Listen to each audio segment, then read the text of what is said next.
What's good? What's good? What's good, fans? Thank you guys for tuning in to the Sunday special. As you see, I'm on location right next to my man Cleavon. How you doing, big dog? Doing great, Cam. What a great, fantastic, exhilarating weekend it was for me. Exhilarating. What you might mean by that? Exhilarating. Oh, I just felt 100% vindicated by the magnificent, stellar performance of one Terence Bud Crawford over the three-time champion Errol Spence Jr. What a three belt holder, Errol Spence Jr., formerly the three belt holder, WBO, IBF, WBC, or WBA, WBC. Uh, Crawford came in there with the WBO, and he walked out with all four of them. Um, wow, Wow.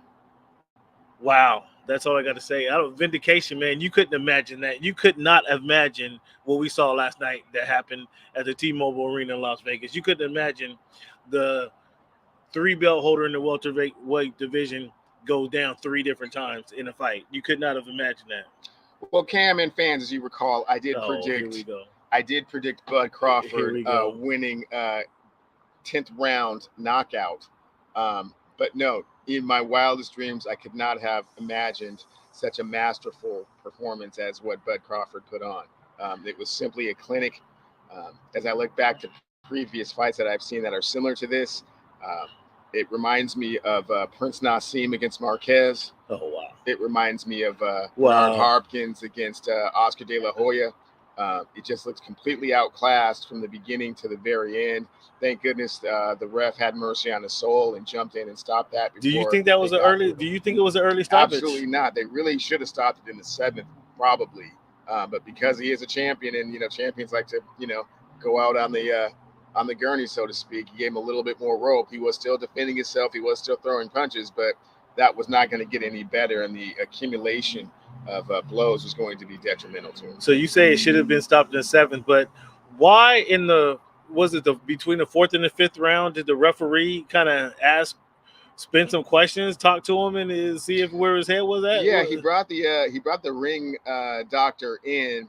We were, my friends and I were speaking like, why didn't they do that during the break? Why did they wait until the round started to ask him that question? So that was kind of peculiar, kind of a slow start to the round. But I think he was well within his his means to do that. It didn't look good. So get a second opinion. So Spence won the first round. Yeah.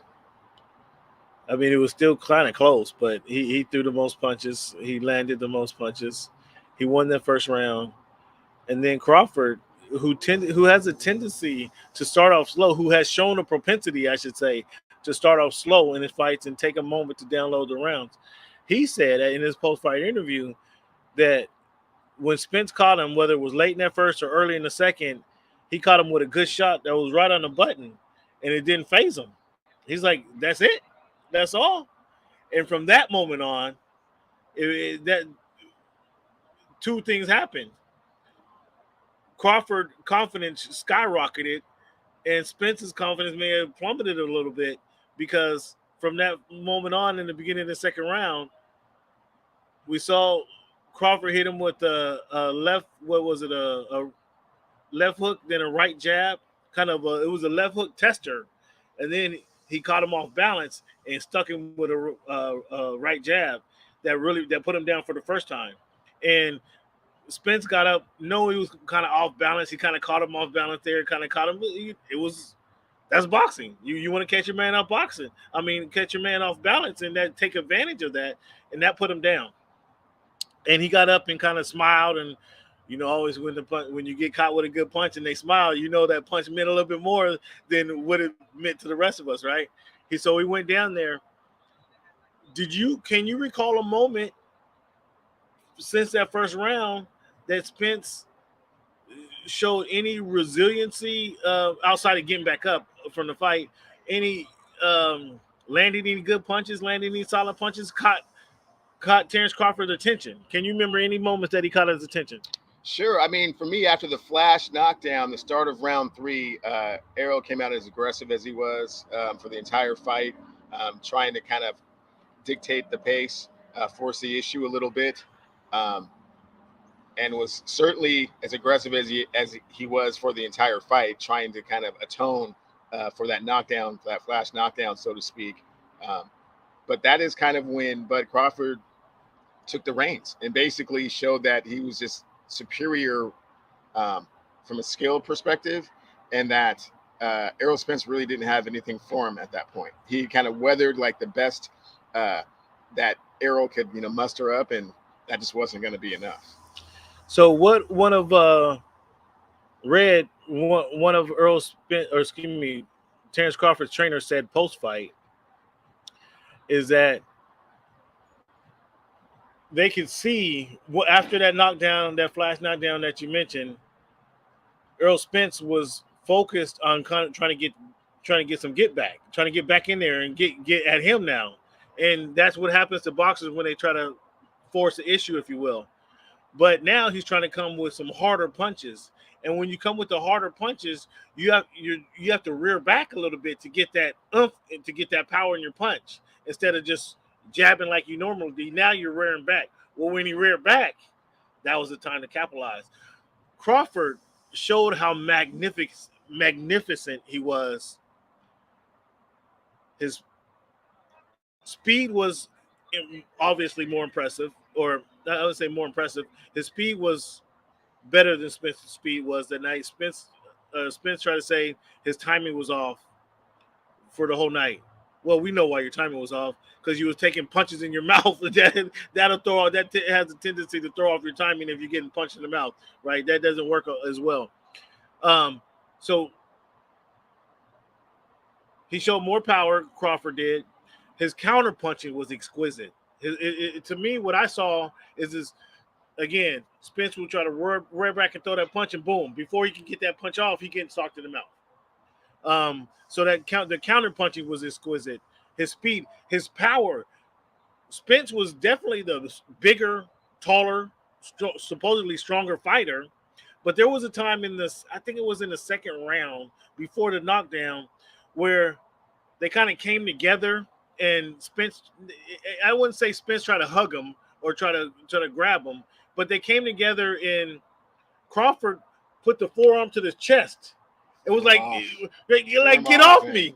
Like, yeah, like, nigga, get off Real me. easy. Yeah. And then Spence went back like 2 or 3 steps. Yeah. That he showed that I'm stronger than you. Yeah. The little man's stronger than the bigger man.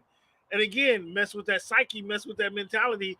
And he just went to that ass, man. It was I asked in jest if there was any moment that you felt Spence touched Crawford in a way that had him concerned.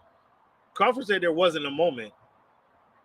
And there didn't appear to be a moment that he had him in trouble and had him concerned, because every time he tried to do something, Crawford had a counterattack. Spence's main thing was a jab. Crawford has a jab that even was stronger and better than his that night, and it was remarkable. It was absolutely remarkable, the work that Crawford put in. He clearly had more tools in the toolbox.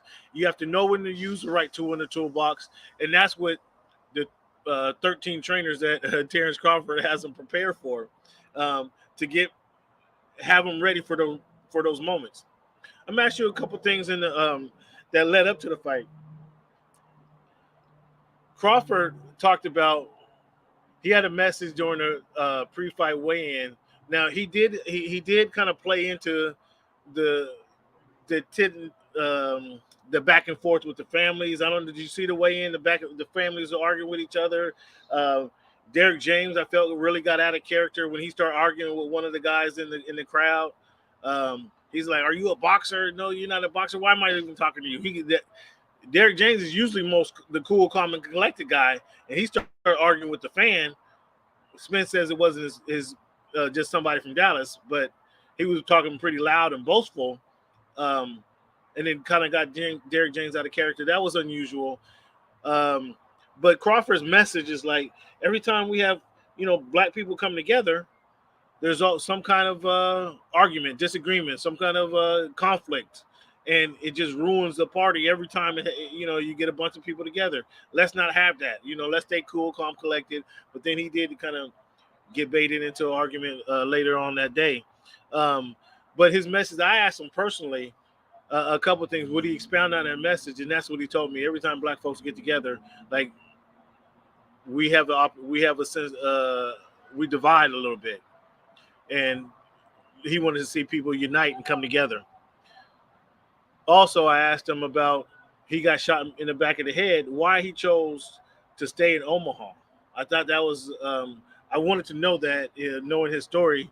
Like, now you're a boxing champion, you can go anywhere in the world. You can live in New York, Manhattan, Florida if you want to. You LA, everybody lives in LA. Boxers live in Vegas. You can live anywhere you want to live. He chose to stay in Omaha, and what he told me is I wanted to be an example that if you do the right things, everything doesn't have to go left. You don't have to be a drug dealer to live in Omaha. You don't have to be. You can be more than what you anticipate being. And you want to get back to the community, have programs for the kids to kind of get out of the slums. I thought that was really impressive. So kudos to Terence Crawford for having that foresight, having that top of mind. And so also now going into the weigh-in on Friday afternoon, as it be, when Terence Bud Crawford came out singing "Hey Mr. Carter," lip singing a song. Did you see that? He came on stage. I did not see that. He came on stage lip singing "Hey Mr. Carter," but Lil Wayne singing Lil Wayne's, and he came out did a whole. He did what their 3 verses. He did 2 of the 3 verses, just lip singing the whole time, just loose. To me, it showed he was loose and comfortable. Some people mistook it as he was overconfident. It was like he was doing too much, but it looked like he was loose and comfortable to me. You would have had to see it to kind of see and say how you thought that was. But that was I brought that up to say kind of where their mentality was. And then Errol Spence came out to his Texas song, and as we know, when they came out to the ring walk during before the fight, again Errol Spence came out to the song "This Is Texas." Crawford brought out Eminem. That stadium went bananas. The stadium was bananas. There was definitely, I tell you, in the building, having talked to a bunch, you guys will see the video once I cut it up later on Voice of the Fans on YouTube. I talked to multiple fans I talked to who have traveled to that fight. People came from New York, Detroit, Chicago, the Bay Area, Omaha, Nebraska. The couple guys I talked to, they flew into Vegas that day and flew out after the fight just to see Terence Crawford get down. So Omaha was in the building. I don't know if they showed it. You could see it from watching the on Showtime, but when they put up the screen before their fight, they put up the shot of Errol Spence in the weight room hitting the mitts. The crowd came up to a 7 or 8. Then they put Bud Crawford in his locker room. He's just chilling. The crowd was at a 9.5. You can see that Omaha was clearly in the building last night when they came out and they announced her name. Dallas stood up. Dallas stood up for Crawford or for Spence when they announced her name when the fight introductions, and then Crawford. They was all right. It's showtime. It's show, bro. That's so to be a part of a major fighting event. It just put hairs on the back of your neck. It's the NFL is dope. NBA Finals is great. Nothing like fight night. The electricity in a fight room is always superior to. I don't care if it's the Super Bowl. I don't care if it's Game 7 and you're there, man. There's nothing like fight night. The anticipation, especially when you have something that has been like taking this long to come together. The anticipation is just it's indescribable, to be perfectly honest with you.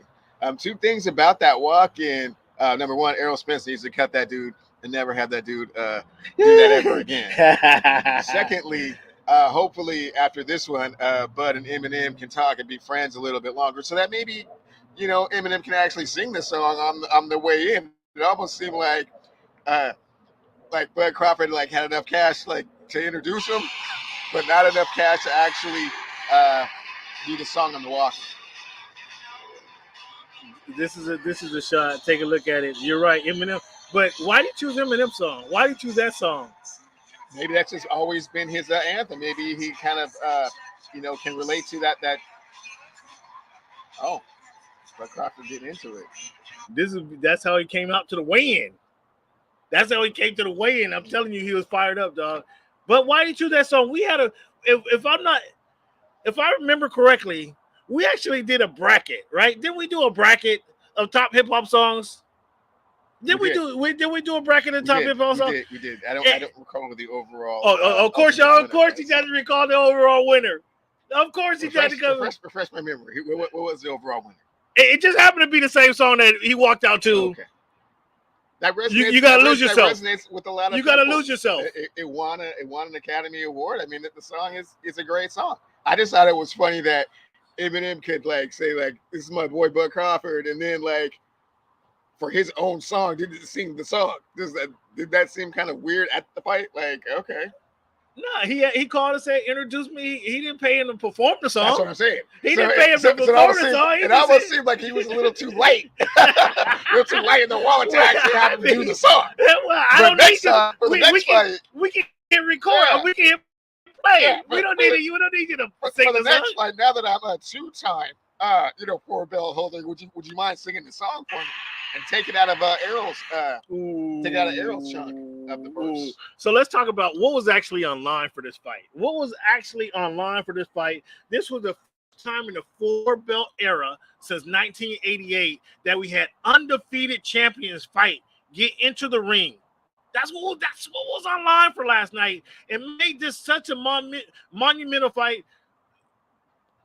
The most anticipated fight definitely since Mayweather Pacquiao, and that was 2015, which doesn't seem like that long ago, but that was 9 years ago. Okay. It to me, it really doesn't seem like. I remember I was in Vegas for that fight weekend too. It just doesn't seem like long ago. Was there ever what was the previous fight that was most anticipated? Who knows? 99 when Oscar De La Hoya fought Felix Trinidad. I would have to say that one. That was a big one. That was also Spence Crawford on the fourth welterweight unification fight. One of them was Felix Trinidad over De La Hoya, Donald Curry over McCory in 1985, Keith Thurman over Danny Garcia in 2017. So I think it would probably that Trinidad De La Hoya fight was the most anticipated since for 15 years, 16 years, 99 to 15. And then 9 years later, we got Crawford, Spence Crawford. Either way, Crawford became the first male. You guys heard this 100 times, but I'll repeat it just for just edification's sake. Crawford became the first male fighter in the 4-belt era to become undisputed champion in 2 weight classes, 140 and 147. So when you say, and you mentioned this last week, I don't have the tape of it. But during the weigh-in, they had a couple chances to argue with each other. The trainers did, and again, Derek James getting out of character, arguing with Bomac. Bomac says we can't. Derek James tells you can't help your fighter. Bomac said you can't help him either. We're not fighting. He said, "Yeah, I know." He said, "So stop bumping your gums and shut the fuck up." That was kind of a cold moment. They was getting hit it for real. But the point they were making was these two men have to get in the ring and handle it themselves. And they were saying that Crawford, he said, there's no more hiding. There's no more hiding. The hiding is over. And you mentioned that last week. Do you really feel that Spence was ducking and running from Terence Crawford? 177%. Wow. It's never been more evident and clear. PBC lost one of their top people, right? One of their top artists, for lack of a better word. I mean, fighters in their stable. And they had a premonition that this was going to happen, which is why this fight has taken so long. All that you had heard up to this is, okay, well, when Bud Crawford gets to be a big enough name, then we'll fight him. He's not in my same class. So until he shows a little bit more what he can do, he's not ready, to get in the ring with us. And then you have all that political stuff that goes on back and forth between Aram and PBC and all of those other, organizations and establishments that get involved with the actual sporting of the fight, the actual promotion, which is, imperative to making the fight happen. But you can see clearly why he's been ducking this guy for years and years and Ducking's years. kind of strong, man. No, it is Ducking- not. It ducking is is- not ducking ducking is- because this fight would have happened a long time ago. But So listen, would this fight have the same magnitude it did last night if they fought 3 years ago? it wouldn't have had the same magnitude, perhaps, as last night. But I think it was well overdue. I think I would say at least 18 months overdue. By the time these guys had established themselves as the best in their division, the fight should have happened. This wasn't Pacquiao and Floyd, where clearly both of them were past their prime, but it was still a fight that everybody wanted to see. So that probably marinated too long. This fight kind of marinated about the same time. It was late. It was late, but fortunately, it was well. It wouldn't have been. It was worth the wait, but the fight took too long to materialize. But it wouldn't have been a 4-belt unification fight had they fought 3 years ago. Because Spence didn't have all 3 belts 3 years ago. He had to pick that up when he beat Ugas to get the 3rd belt. So he didn't have all the belts. But you see about what those belts were worth when you got in the ring with Bud Crawford, right? He had 3 of them. What did that really actually mean? Just because you got a whole bunch of belts on your arm, I'll tell you what. You got to get in there with the jab. You made the prediction last week that Crawford was going to win. When the fight was announced, you said Crawford without hesitation. I'll give you that. But you're not going to convince me you expected that amount of dominance. I did not anticipate that level of dominance, but what that goes to show you is why the fight took so long to come together to begin with, because PBC had a fear that this could potentially happen. And right now, Errol Spence is a falling star. Because if he gets in the ring, listen. Errol Spence wanted to say, he said during this whole fight press conference, he wants to show boxers and fighters that you have to dare to be great. You have to get in the ring and fight somebody, just as we see my man not Russell, who fought on Tuesday night. He fought on Tuesday night. He went to Japan and ended up losing the belt. He took his 2 belts to Japan, lost the belt to Inoue because he dared to be great. Inoue is down there handling his business. He went to Japan and said, hey, I want to see what I can do. He ended up losing his belts, but he dared to be great. So you think because he lost 1 fight, let's forget about how he lost the fight, but you think because he's now, 29-1, that he's not a good fighter anymore? He's done? I didn't say that. I said he's a falling star for one. You said falling star? What is a falling star if he's not a good fighter? Let me explain. For one, he's been exposed for ducking and running and hiding for all of those years. Thank you, Stephen Fulton. Thank you, Kev. So he's been exposed for that. Secondly, he's already clamoring that he would love to have the fight at 154. That's great. You can make that decision if you actually won the fight. But since you don't, you actually can't make that decision. So it's going to be at 147 again. And when he takes that second ass whipping, where you go from there? So, okay, you got to my point. Caleb Plant, Caleb Plant's been fighting. Caleb Plant was fighting this weekend. So to Cleavon's point, PBC took 2 L's this weekend because when Caleb Plant slapped Charlo, that was the L that PBC was taking. And Caleb Plant, we want to see where he goes with that. 154, I don't know. Is there a difference at 154? Is there a difference? I don't think there's a difference. There would be a difference at 154. I don't think there's a difference. Bud Crawford's not naturally that big, and Errol Spence naturally walks around. He said at 175, 180. So it's not. It would be less. Is he going to be faster?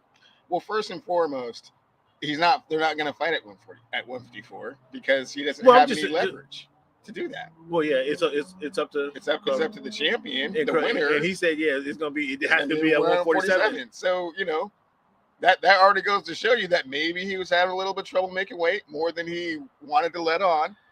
So he looked a little tired at times, didn't he? To that point, and I can't say I'm not going to be. I love the sport of boxing. I follow it closely. Weight training being weight drained is a common theme for boxers who cut a lot of weight to get into the fight, to get down to their weight, to make the weight for the fight. That this at the weigh-in was the very first time I seen Spence, and I seen the effects, if you will, of somebody cutting weight.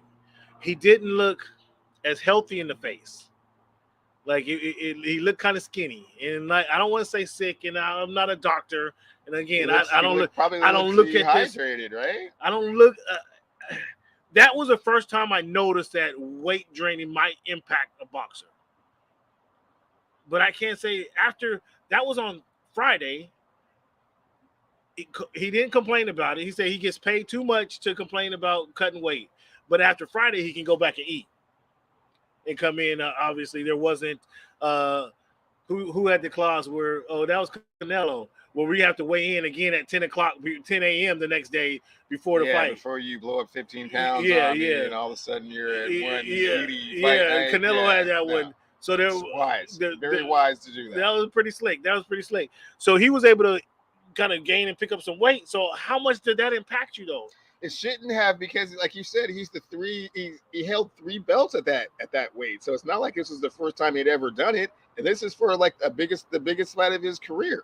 So weight cutting. We'll get to that, Ninja. You're right about that point, Ninja. We'll get to that, big guy. Thank you for bringing that up. Yeah, weight cutting can't be a thing if that's the class that you do it at all the time. If it's something where like you've just never ever done it before, or like maybe once or twice, then perhaps that could be, somewhat of an explanation with regards to why he didn't have the strength and the power that he typically has. But he's had too many opportunities to do this. He's had too much experience in doing this for that to be an excuse for how the fight ultimately ended up turning out. If they went to 154, and we already know Crawford's call it for 147. I don't think that's going to be an advantage to him. I don't think there's no advantage there. He's not going to get faster at 154. He may be able to take a punch stronger, take a bigger punch, but he's not going to get faster. His counter punching is not going to get better at 154 than at 147. He says his timing was off. I don't know how do you get faster? How do you get faster in a fight? There's ways boxers can get faster, but you're going up against a superior guy who beat the shit out of you. Well, the other thing that we're overlooking, Cam, is the left hand, right? The left-handed style. We hadn't really, mentioned that too much. It was a problem for Spence. That jab was like not just like a throw it out there to kind of keep you honest. He was punching you in your face really, really hard. It's kind of like in between a jab and a hook, right? And that's how he caught him a couple times. He caught him with a straight one, a right jab, and then a right hook, and then caught him right in the ear hole a couple times. He did that a couple times throughout the fight. For sure. And if you're not used to fighting a southpaw, it's very unique to see two southpaws fighting each other, right? So I think that was a problem for him. I don't think he trained well enough for that. And the other thing that I saw from Errol Spence is that once he started to kind of lose control of the fight, like you were saying before, I think that the way that his punches were being generated left him completely exposed to those other counter punches. So they were looping shots, whereas I thought the shots would have been a little bit more like compact and in close, but they were always like coming from this and Bud's speed and counter punching was catching him. Was catching him every time, so it made him hesitant to throw the looping punches, even though he needed them to get back into the fight. And so once you take what a person needs to be effective going forward, and he had already kind of taken his jab and somewhat his will from the way that he was just able to counter every time. That's a lot of going back to the drawing board. There's and a lot to kind of make up for. And from what I saw, I saw the disparity as being great enough that next fight is not going to be close. I'm not going to say that it will be the same masterful performance that this was, but I don't see a way that Errol Spence can win. As we always say, styles make fights, and These But two styles yeah, are very disproportionate with right, regards right. to kind of what Errol Spence can do to kind of level the playing field. So His style, his style is not conducive for a win over Bud Crawford, as we saw from last night. So Ninja says cutting weight is a concern. Ninja just did it. What would you say, Ninja? 142 to 130. So that's just cutting 12 pounds. Yes, and he's cutting a lot bigger weight out of that. yeah, so he's dropping from like 180 to 147. I mean, that's like 33 pounds. Yeah. Right. That again, that was the first time, and I thought that, and I didn't know how impactful that would be, but I saw that, and I don't want to say I looked in his eyes and saw like what that. Ninja's saying, all you can do is drink water and eat lettuce, right? Man, you have to get there. And so what was weird about it, I'm talking to Tom Brown, one of the PBC promoters. I talked to Steven Espinoza, Showtime promoter. And I asked him, like, how's this week been for you? Is this fun week? I know there's a lot. You guys are pulling a lot of strings, trying to get a lot of things to kind of it's kind of a choreograph, if you will, trying to put a lot of things together at one slide, all the way. Tom Brown was like, I'm ready for the bell. I want to hear the bell. Once I hear the bell, then I can kind of relax because I know the fight is on. But I want to hear the bell because so many things can go in between. So many variables. Yeah, so many things. He says this was Thursday, specifically Thursday. He's like, we got to get through the weigh-in, and then we got to get through the weigh-in. So I was like, wow. So the weigh-in, you're concerned? Are you concerned that somebody might not be making weight? Because when he said that kind of rung a bell to me. He said, are you concerned about somebody got to make weight? He's like, well, really, we got to get to the bell. Got to get to the bell on Saturday night, and then I can kind of relax a little bit because it's a lot of work. As you guys are, anybody who's done any significant amount of production work, that's what it is. It's a major production to get the fighters in there, get the camera team operating together, get the referees, and get all the trainers in there. It's a huge production that they put on. Showtime did a fantastic job of that. So that was I was saying all that to say on Friday at the weigh-in, that was the very first time I've seen like somebody, this might be getting to him a little bit. And I don't want to blame, I'm not going to blame the reason on that he lost a fight on the weight drain, but I'm just saying it might have had a little impact, and I saw a little smidgen of that impacting him. But man, now we got a champion. Let's give Bud all his credit, man. Let's give him all his flowers. Whether you say people they were you and others, you're not the only one to make the argument that they were actually ducking him and hiding. Bomac said you can't hide no more. The running time's over. It's time to fight. This is what he said in the last press conference. You can't hide no more. Ducking and hiding, I think, is strong. I think ducking and hiding, I think, is strong, man. No, it has to do with the boxers going crossing the roads. To we don't see that a whole lot. Here's how you'll know that that's what was going on. Errol Spence has to take this next fight, right? Because there won't be any other bigger fights for him, right? Sure, right. Yeah. But after Bud Crawford beats him again, oh boy, what you're going to see is that people still are not going to be like, "Ooh, let me go fight that guy." Because they don't want to take the L. Well, Keith Thurman says he wants some of Bud tomorrow. He doesn't. Okay, but see, that's someone trying to resurrect their career, right? That's not someone at the top like, ooh, let me go jump in the ring with that guy. That's a guy saying, okay, he's got all the belts. I remember what that felt like. Let me go try it, but he doesn't really feel like he's going to win that fight. He just thinks that that's a payday that he can kind of somewhat get into. He would have rather Errol Spence won that fight and then fought Errol Spence because everyone at the time thought Errol Spence was a bigger name, and you don't take that type of punishment. Nobody wants to fight Bud at 147. At 154, they're interested. At 147, they're just like, what can I do besides fight him? So we got Boots Ennis is right there waiting.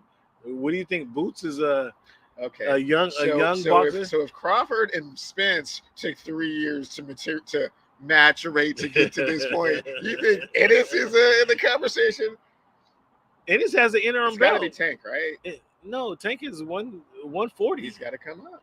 No, He's got to come no, up. no, that's not a match. He's got, who is That's the not a match? match. You just watched Bud Crawford take all of that out of the equation, man. The question is, who's the next big fight? It's gonna be Tank at the 147. It's Boots. No, that dude's not big enough. That's not a big enough name.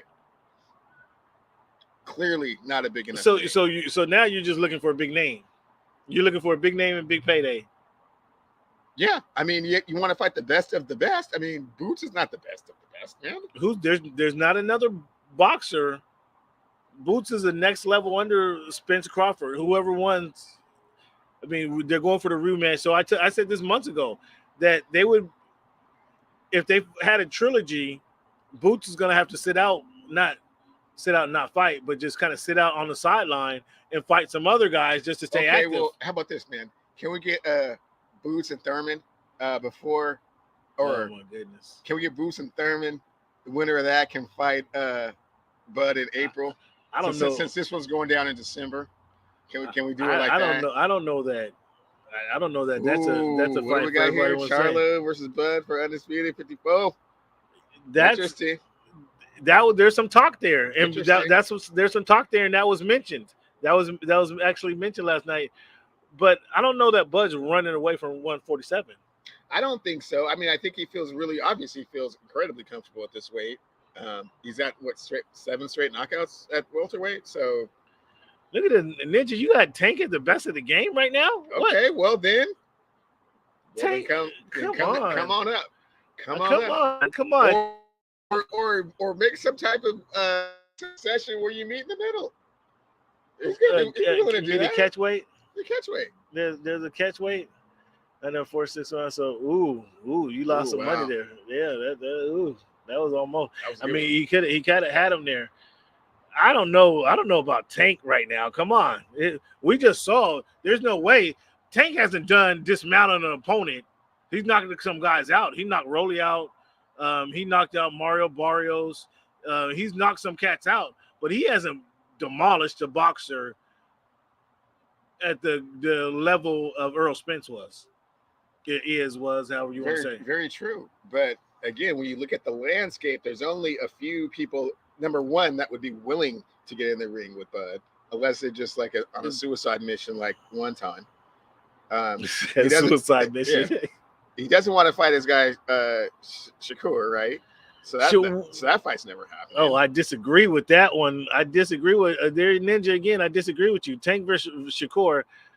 I don't know who beat Shakur, to be honest with you. Shakur's 135.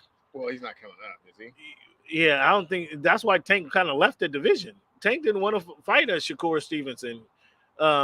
Now, what's it called? Get with that PBC ducking. Is that what's going on? Get with that PBC ducking. Get your cream while you can before you got to jump in the frying pan. Tank don't want none of Shakur. I don't know who. I don't know if that 135, 130. I don't know if Shakur is not going to go to 140. And that 135, 130, I don't know who beat Shakur. I don't know who beat Shakur Stevenson. So you can bring anybody on. Tank has moved up to 140 to Devin Haney. He demolishes Devin Haney. Ryan Garcia, we saw what he did to him. Who else is out there at 140? Yeah, we're not still talking Devin Haney, are we? Well, there you go. Some people are. Yeah. Tanks need a legacy fight ASAP for his legacy. We might see Tank in Pitbull Cruz again, Isop Cruz again. We might see that fight again. And the reason Isop Cruz got a hard. He throws haymakers out there. Man, let's get superstar. You know, if you're a superstar, like you're saying, I'm not doubting this. I've seen many a Tank fight. I'm not doubting it. He has convinced me that he's among the best of the best. Okay. However, welcome. Shakur Stevenson has convinced me he's better than all the rest. Oh man, come on! I'm telling you, he's done enough to convince you of that. He's done that. What?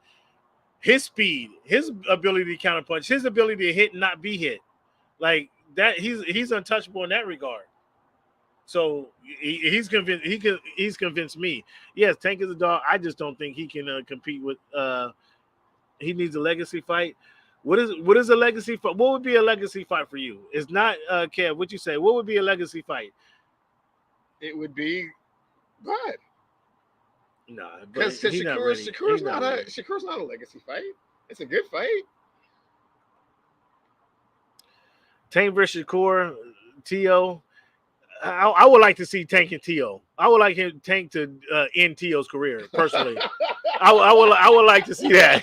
Why he doesn't like my guy? I will never ever know. I would like All to see he that. does is go in and take people out. I would like to see. What is with you with FEMA? I would like to see. I know he's a head case. Is that what it is? That he's a head case? We talk about. I don't know if you heard the guy in Terence Bud Crawford's camp who just chats and talks the whole fight, the whole workout, everything.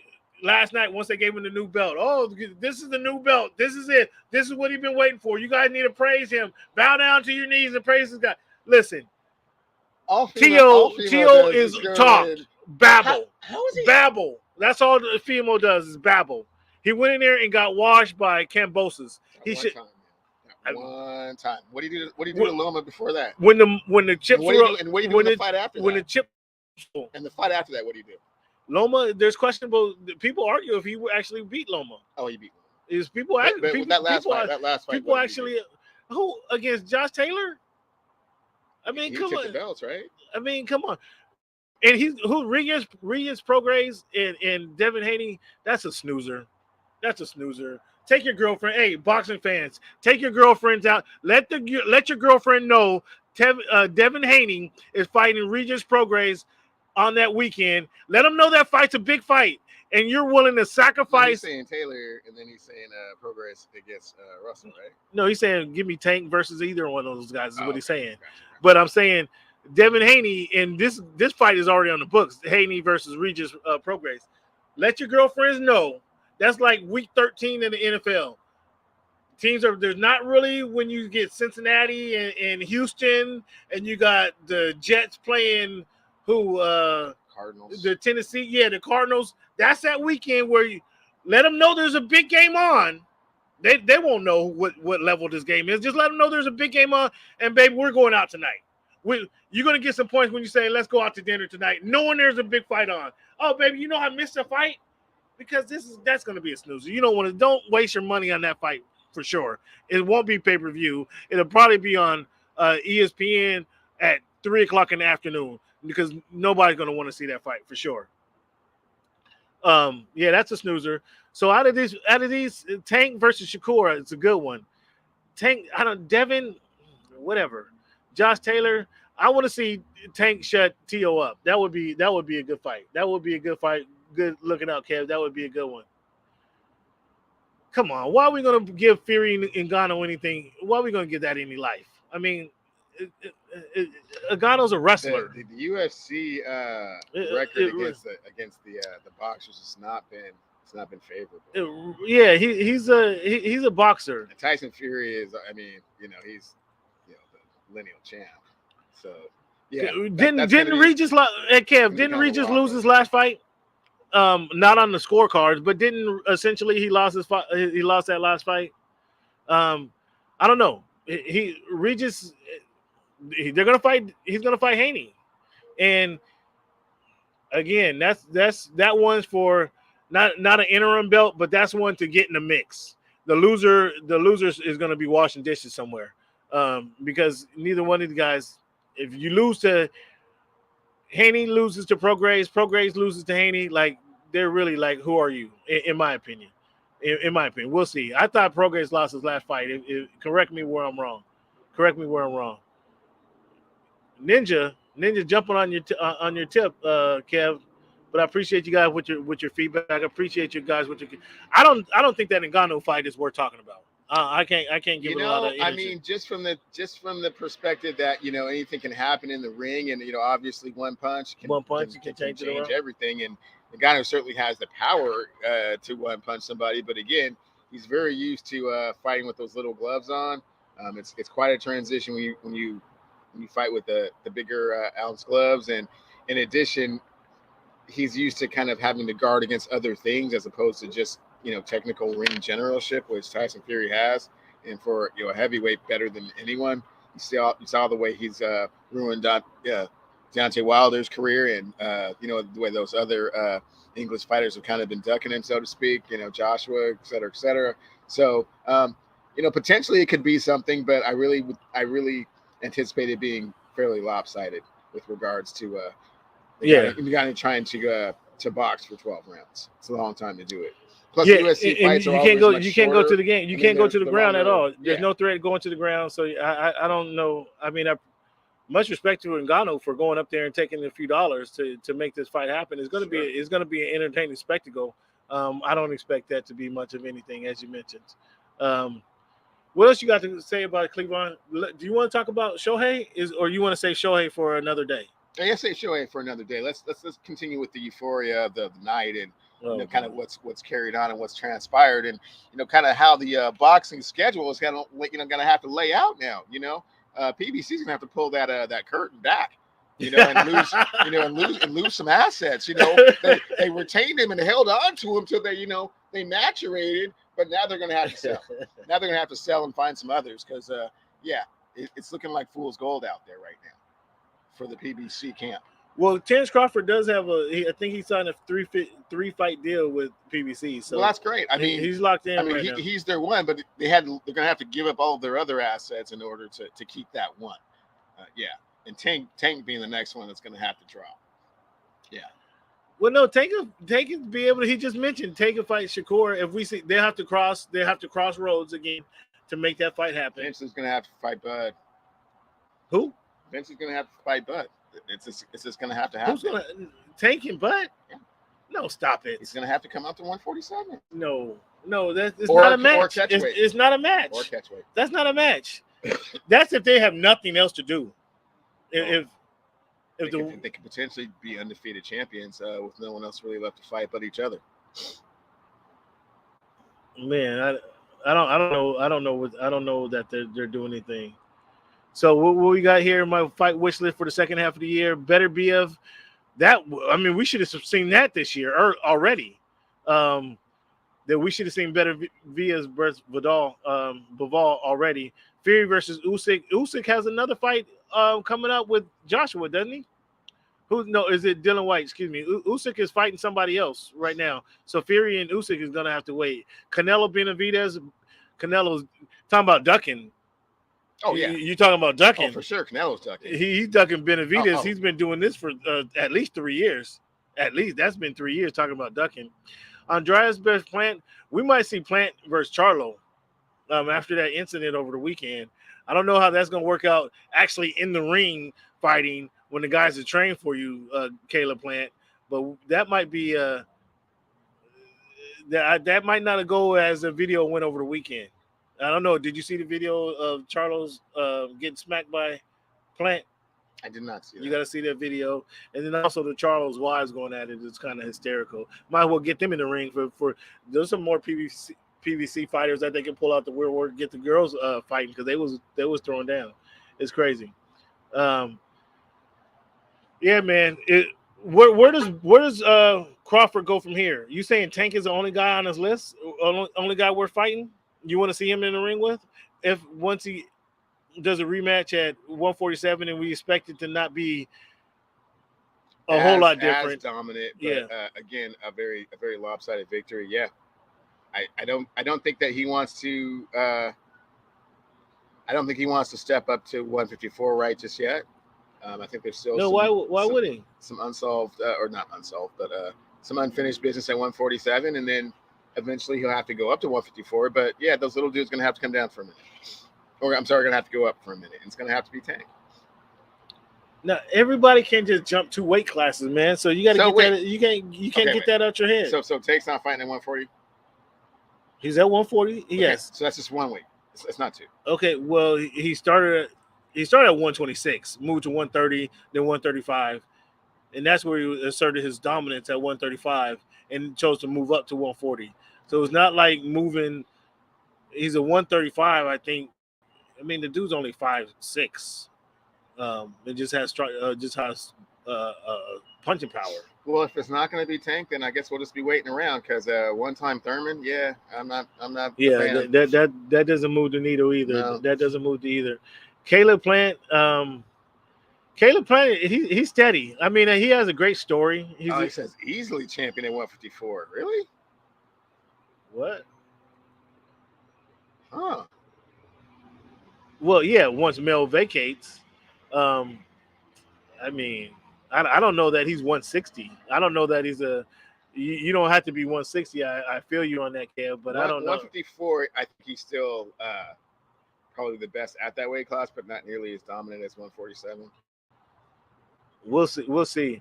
Yeah. Did you see? If you didn't see that video, Jamal got smacked by Caleb. It like to me, in watching that video, it looked like the response, and I'm only going by the response. I didn't see everything. I saw from the slap to them, the results after the slap, and Jamal looked like he knew he was wrong at what he said, and he didn't respond, like jump right back at him.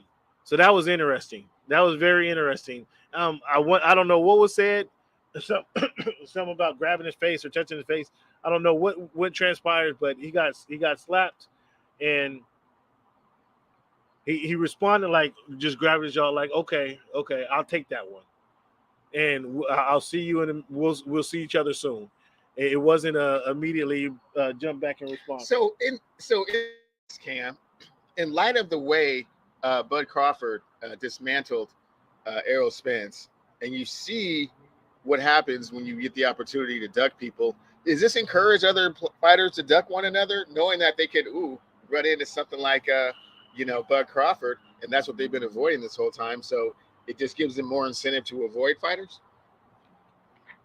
One more time. I'm sorry. One more time. I said, do you feel that the way that Bud Crawford dismantled Errol Spence and the way Errol Spence had been ducking him for so long, does this give fighters more incentive to duck other fighters? Oh, listen. I like how you try to twist. I like how you try to twist that up. I like how you try to twist that up. Especially these PBC cats that are like, they're in shark-infested water, so they want to get in there, but they haven't really shown the propensity to want to do that. I like how you try to back me into the corner there.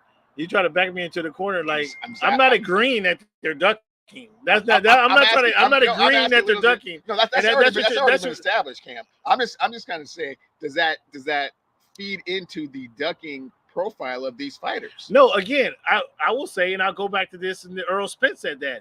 You want to dare to be great. You want to take on the bigger fight. You want to take on the bigger fighters. You want to take on the bigger names. So that L doesn't mean the career is over. That L doesn't mean your career is over. So you take on a fight. You go prove that this is what the fans want to see. This is Errol Spence said this for the last 2 months. I don't know why you're not getting it. It wasn't ducking. He made the fight. No, he was ducking it for 3 years. He's been ducking it for 3 years. I'm not agreeing. And this is why he's been ducking. To this. I'm not agreeing to him being ducked. I'm not agreeing to this ducking. Okay. I'm not agreeing to the ducking. Okay. Okay. I'm not agreeing. All right. So you try to back me into. You ever seen Rocky 3? You ever seen Rocky 3? Nick knew what he was doing. I told you. Nick knew what he was doing. Look, okay. Look. Yeah. So this is. I'll give you guys this one little insight right here. Having covered boxing since 2018 as I have. My first fight was Wilder Fury 1. No, excuse me. That was actually the second fight. Wilder Fury 1. The first fight was Charlo. Wilder Fury was first because Charlo was in December. Wilder Fury was first. Charlo was in December. When they fought on the same card in Brooklyn. They're not setting the fighters up. They're not bringing in tomato cans. They're just putting the boxer with somebody they're pretty sure that they should win. They're pretty sure that they're going to win that fight. They're pretty sure that they should win that fight. Uncertain, or they kind of think it actually might go the other way. Well, we'll just do these other 7 fights until we absolutely have to fight this dude. They weren't running and jumping into the fight. It was always something. I'm not addressing this ducking conversation anymore. Okay. All right, I'm not addressing even when it's just right smack dab in front of your face, painfully obvious. Appreciate. Thanks for tuning in. I'm not addressing this ducking conversation anymore, and it's not obvious. You guys, it's it's a conspiracy theory. How is that a conspiracy? When you make up excuses and explanations for 3 years in a row, and then you finally get in the ring with that dude. Excuses were there? There wasn't excuses. He's not a big enough name. He hasn't fought anybody. He's not in my class. Did I point out? He's not going to take less money. I pointed out earlier that had this fight happened 3 years ago, it would not be as big as it was last night. It wouldn't have been for the 4 belts. Did I point that out or not? He has been ducking him for 3 years. You guys chime in. Hit us up on Twitter @_voice of the fans on Twitter. Was PBC? That's what he's saying now. PBC. He's saying the whole gamut. Was PBC ducking Terence Crawford? Yes. No. Hit us up on Twitter @_voice of the fans @_voice of the fans. Let us know your thoughts. That's going to be on the poll. Was PBC, you're just saying that because you just encapsulate everybody. Was PBC ducking Terence Crawford? I say no. Cleveland's making this conspiracy theory up out of thin air. It's not even a conspiracy theory, and the evidence is in the results of the fight last night. The results of the fight, they've been protecting their fighter this whole time to save him from this. Okay? But when it got to a point where he couldn't be saved anymore, I guarantee you they really don't want to throw him back in the ring with him. But there's nothing else that they can do. And don't be surprised if Errol Spence all of a sudden decides he doesn't actually want to fight him anymore because he wants to go to 154. Fans, listen, watch for this one. Watch for this one. Watch for what Errol Spence says. You know, it was just too hard for me to make weight, and I ain't got nothing to prove. I already had 3 of those belts already. But I'll give him all that credit for that one. But I'm ready to take my challenges and my talents up to 154. I don't even want to stay down there at 147 anymore. Don't be surprised if that happens. If that happens, I will say, Cleveland, you're correct. Okay. And that might be the first time in 11 years the Mariners did make the playoffs last season. They're under 500 this year, but they did make the playoffs. So that would be the second time that you've been right about something. That would be the second time in 11 years, 12 years now that you've been right about something. If that actually happens. Okay, DK Metcalf, whatever you say, man. Wow. So we're gonna leave it there, fans. All right, we're gonna leave it there. We're gonna leave it there, fans. All right, Ivers. Thank you guys. Thank you guys for tuning in to the Voice of the Fans podcast. We're gonna be off on Wednesday. The regular show Wednesdays. We're gonna be off Wednesday, so it might be a couple weeks before we see you guys again. But thank you guys for your patronage. Appreciate you guys for tuning in for Voice of the Fans podcast as always. And lastly, Cleveland, I want to say, tell the fans, thank you guys for making our voice your choice. Appreciate your time, sir. Absolutely, bro. Pleasure.